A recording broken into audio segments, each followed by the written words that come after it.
दोस्तों, अगर आपने गुल्ली बुल्ली और खूनी पिग का बर्थडे पार्ट 1 और 2 अभी तक नहीं देखा है तो पहले आप जाकर उसे देख ले, वरना ये वीडियो आपको पूरी तरीके से समझ में नहीं आएगी। पिछली वीडियो में आपने देखा था कि रॉड खूनी पिग को देखता है तो उसको समझ नहीं आता कि आखिर खूनी पिग बेहोश कैसे हो गया।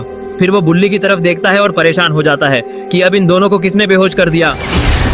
तभी खूनी पिग का दोस्त खाली हाथ वहाँ पर वापस आ जाता है और वो रॉड को वहाँ पर खड़ा हुआ देखता है। रॉड भी उसे देखते हुए बोलता है कि खूनी पिग के दोस्त, तुम वहाँ से कैसे आ रहे हो?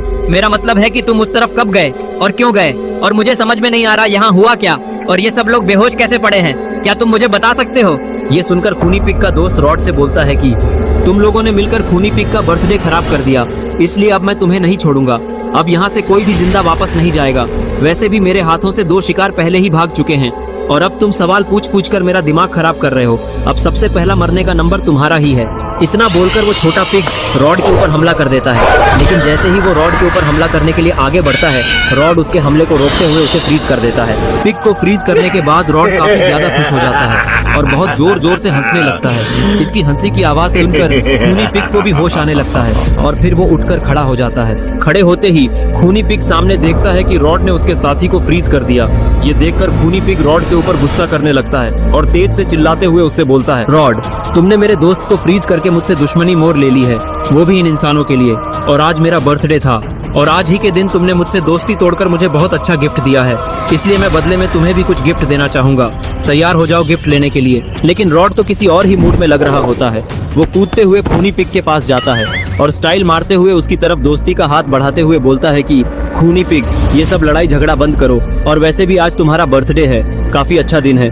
चलो ये सब लड़ाई झगड़े को अभी खत्म करते हैं। तुम दोबारा से मेरे दोस्त बन जाओ और बुल्ली और शॉन को यहाँ से जाने दो। लेकिन दोस्ती वाली बात खूनी पिग को पसंद नहीं आती है और फिर वो रॉड का घंटा बजा देता है। लेकिन रॉड को इससे ज्यादा फर्क नहीं पड़ता है और फिर वो खूनी पिग के ऊपर झपट जाता है और बस फिर क्या था, शुरू हो गई खूनी पिग की सुताई। रॉड खूनी पिग को थप्पड़ पे थप्पड़ थप्पड़ पे थप्पड़ मार मार के उसका मुंह सुजा देता है, जिसकी वजह से खूनी पिग लंबा लौट जाता है। तभी डैडी पिग को भी होश आ जाता है और फिर वो उठकर खड़ा हो जाता है। खड़े होते ही वो देखता है कि रॉड खूनी पिग की कुटाई कर रहा है। ये देखकर उसको गुस्सा आता है और इससे पहले कि रॉड कुछ समझ पाता, डैडी पिग रॉड को गर्दन से पकड़ लेता है और तभी पानी पानी पानी पानी पानी, अंकल जी पानी पिला दीजिए, मेरा गला सूख रहा है। हाथी, हाथी। इसके बाद खूनी पिग को भी होश आ जाता है और वो उठकर बैठ जाता है और वो अपना सर को खुजाने लगता है। तभी डैडी पिग उससे बोलता है, ये रॉड हमारे लिए काफी बड़ी मुसीबत खड़ी कर सकता है। इसने तो हमारे एक साथी को भी फ्रीज कर दिया है। अगर मैं सही वक्त पर नहीं आता तो ये तो तुम्हें भी मारकर फ्रीज कर चुका होता।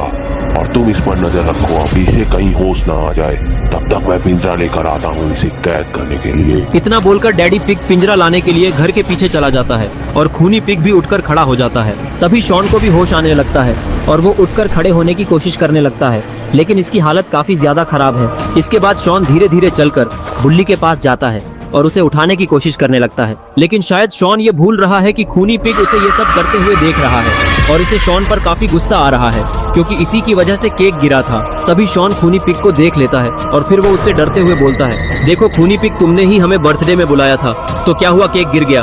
केक हम तुम्हें दूसरा लाकर दे देंगे, एक केक ही तो गिरा है।